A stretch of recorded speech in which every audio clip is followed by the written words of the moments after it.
نبی اکرم صلی اللہ تعالی علیہ وآلہ وسلم نے فرمایا مومن اپنے گناہوں کو پہاڑ کی طرح سمجھتا ہے.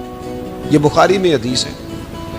مومن پہاڑ کی طرح جانتا ہے اور وہ ڈرتا ہے کہ کہیں وہ پہاڑ اس کے اوپر گر نہ جائے، یعنی کہیں مجھے میرے گناہ کی سزا نہ مل جائے. چھوٹے گناہ کو بھی پہاڑ جانتا ہے، یار مجھ سے غلطی ہو گئی، مجھے ٹھیک کر لینی چاہیے، مجھے معافی لے لینی چاہیے، مجھے توبہ کر لینی چاہیے. مومن اپنے اوپر گناہ کو پہاڑ کی جانب سمجھتا ہے.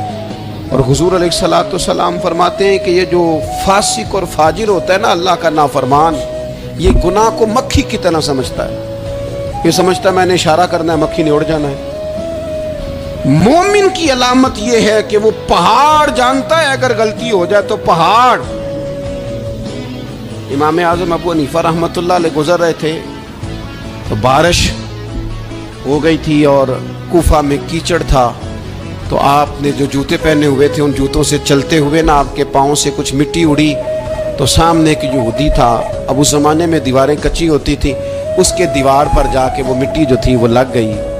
اب امام صاحب بڑے پریشان ہوئے کہ میں نے اس کی دیوار کو آلودہ کر دیا. یہاں تو لوگ اپنی اینٹیں رکھتے رکھتے کئیوں کی دیواریں توڑ ہی دیتے ہیں، اور پھر وہ اس پر ماننے کو بھی تیار نہیں ہوتے، تسلیم کرنے کو بھی تیار نہیں ہوتے. وہ کہتے ہیں پھر کیا ہو گیا، اب ہمارا یہاں گھر ہے تو ہم نے ٹرالی منگوانی نہیں تھی، ہمارا حق بنتا تھا. امام صاحب کے پیروں سے ذرا کیچڑ اڑا، یہودی کی دیوار پہ لگا، اس کی کچی دیوار تھی. امام صاحب پریشان ہو گئے، سوچنے لگے کہ اگر میں دیوار سے یہ کیچڑ اتارتا نہیں تو یہ بھی زیادتی ہے، میں نے اس کی دیوار کو گدلا کر دیا، اور اگر میں اتارتا ہوں تو کچھ مٹی اس کی دیوار کی بھی اتر جائے گی، کچی دیوار ہے، یہ بھی زیادتی ہے. مومن گناہ کو پہاڑ کی طرح سمجھتا ہے کہ کہیں گر نہ جائے، اس کی بھی کہیں سزا نہ مل جائے. امام صاحب نے اس کے دروازے پہ دستک دی، وہ باہر آیا تو اتفاق سے وہ آپ کا مقروض بھی تھا، اس نے پیسے دینے تھے. باہر نکلتے ہی کہنے لگا اوہو آپ تو قرض لینے آ گئے، میرے پاس تو ابھی گنجائش نہیں ادا کرنے کی. تو امام صاحب کہنے لگے تو قرض چھوڑ، وہ میں نے معاف کیا، میرے سے غلطی ہو گئی ہے. میں آ رہا تھا، لکڑی کے جوتے اس زمانے میں کھڑاؤں لوگوں نے پہنے ہوتے تھے، کہا وہ میرے پیروں سے ذرا کیچڑ اڑا ہے، تیری دیوار پہ لگ گیا ہے. اب میں بڑی دیر سے کھڑا سوچ رہا ہوں کہ اگر میں تیری دیوار صاف نہ کروں تو میں نے یہ میلی کر دی، گدلی کر دی، یہ بھی بات درست نہیں ہے، زیادتی. اور اگر میں اسے صاف کرتا ہوں کچی دیوار سے کچھ مٹی اتر جائے گی تو یہ بھی زیادتی ہے. اب تو بتا میں کیا کروں. تو بے موسمہ پھل تھا نا یہ، تو بے موسمہ پھل دیکھ کے بندہ حیران ہو جاتا ہے.